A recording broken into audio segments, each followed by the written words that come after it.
بسم اللہ الرحمن الرحیم۔ السلام علیکم ورحمۃ اللہ وبرکاتہ۔ غم دور اور قرض ختم ہوگا انشاءاللہ۔ رسول اللہ صلی اللہ علیہ وآلہ وسلم کی یہ دعا پڑھ لیا کریں۔ حضرت ابو سعید خدری رضی اللہ تعالیٰ عنہ فرماتے ہیں کہ ایک دن رسول اللہ صلی اللہ علیہ وآلہ وسلم مسجد میں تشریف لائے تو آپ کی نظر ایک انصاری شخص پر پڑی جن کا نام ابو امامہ تھا۔ آپ نے ارشاد فرمایا، ابو امامہ کیا بات ہے؟ میں تمہیں نماز کے وقت کے علاوہ مسجد میں الگ تھلگ بیٹھا ہوا دیکھ رہا ہوں۔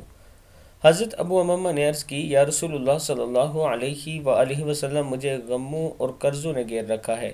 آپ نے ارشاد فرمایا، کیا میں تمہیں ایک دعا نہ سکھلا دوں؟ جب تم اس کو کہو گے تو اللہ تعالیٰ تمہارے غم دور کرے گا اور تمہارا قرض اتار دے گا۔ حضرت ابو امامہ رضی اللہ تعالیٰ عنہ نے عرض کی، یا رسول اللہ صلی اللہ علیہ وآلہ وسلم، ضرور سکھا دیں۔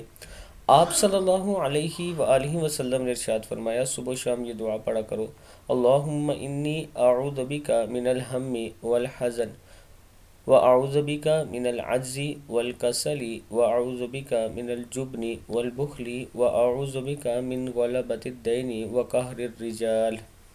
حضرت ابو امامہ رضی اللہ تعالیٰ عنہ فرماتے ہیں، میں نے صبح و شام اس دعا کو پڑھا تو اللہ تعالیٰ نے میرے غم دور کر دیے اور میرا سارا قرض ادا کر دیا۔